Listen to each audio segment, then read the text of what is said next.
Bismillahirrahmanirrahim. Assalamualaikum warahmatullahi wabarakatuh.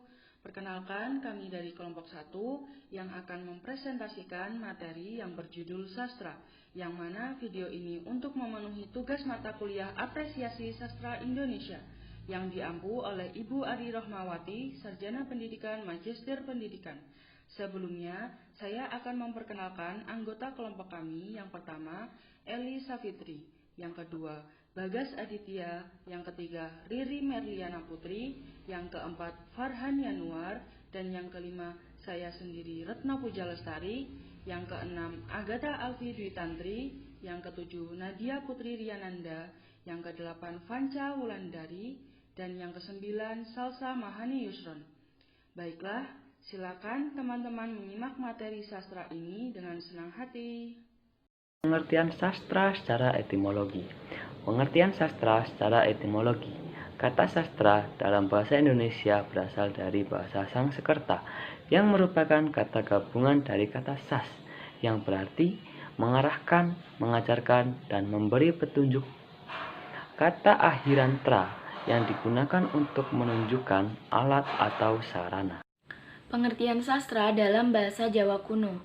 Kata sastra mendapat perfiksu yang berarti hal baik dan indah. Selanjutnya, kata sastra berubah menjadi susastra yang berarti alat mengajar atau buku pengajaran tentang hal-hal baik dan indah.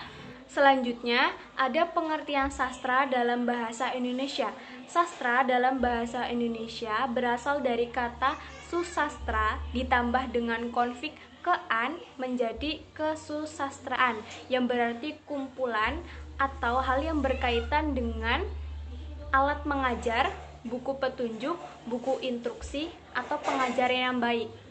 Jadi, dapat disimpulkan dari penjelasan-penjelasan sebelumnya, sastra secara etimologis adalah karya seni bermedia bahasa sebagai sarana untuk mengajar, memberi petunjuk, dan untuk menyampaikan ajaran. Pengertian sastra menurut para ahli. Yang pertama, menurut Sumarjo, menyatakan bahwa sastra adalah karya sastra dan kegiatan seni yang berhubungan dengan ekspresi dan penciptaan. Karya sastra bukanlah ilmu tetapi seni. Di dalam seni banyak unsur kemanusiaan yang masuk, khususnya perasaan, sehingga sulit diterapkan untuk metode keilmuan. Yang kedua, menurut Suharyanto, berpendapat bahwa sastra adalah pengungkapan hidup dan kehidupan yang dipadu dengan daya imajinasi dan kreasi seorang pengarang serta dukungan pengalaman dan pengamatannya atas kehidupan.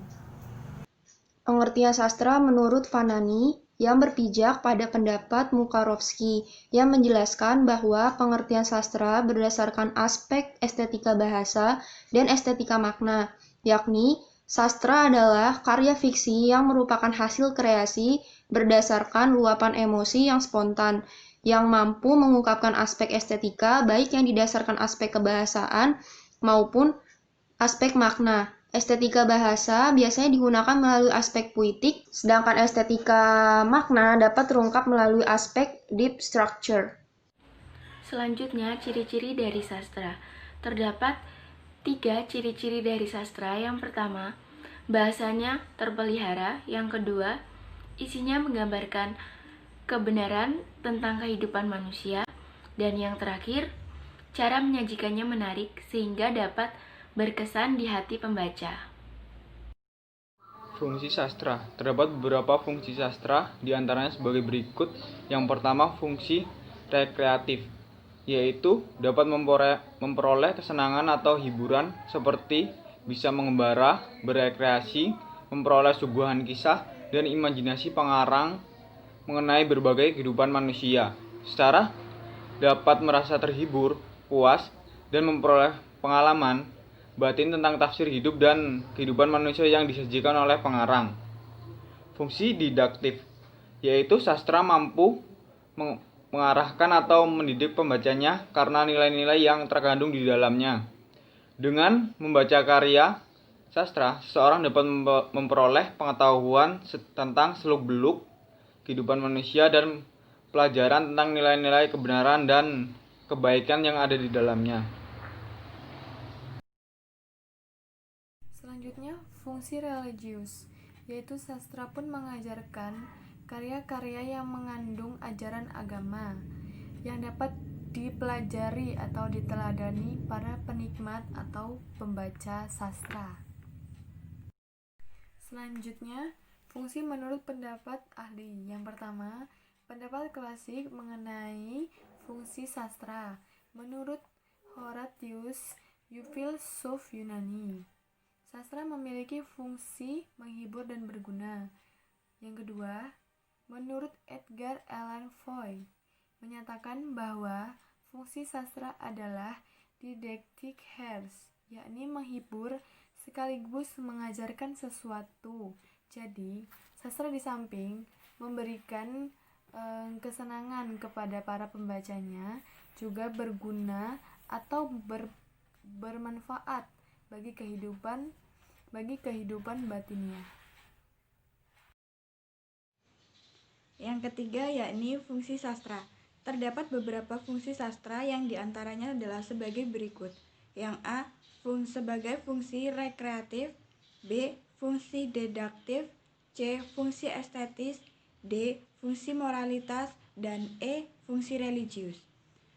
Sedangkan fungsi sastra menurut para ahli, yang A. Pendapat klasik menurut Horatius, filsuf Yunani, yaitu sastra memiliki fungsi sebagai duc et utile, yang artinya menghibur dan berguna. Sedangkan yang B, menurut Edgar Allan Poe menyatakan fungsi sastra adalah sebagai didaktik heresi, yakni menghibur sekaligus mengajarkan sesuatu. Baiklah, itu tadi presentasi dari kelompok kami. Apabila ada kesalahan,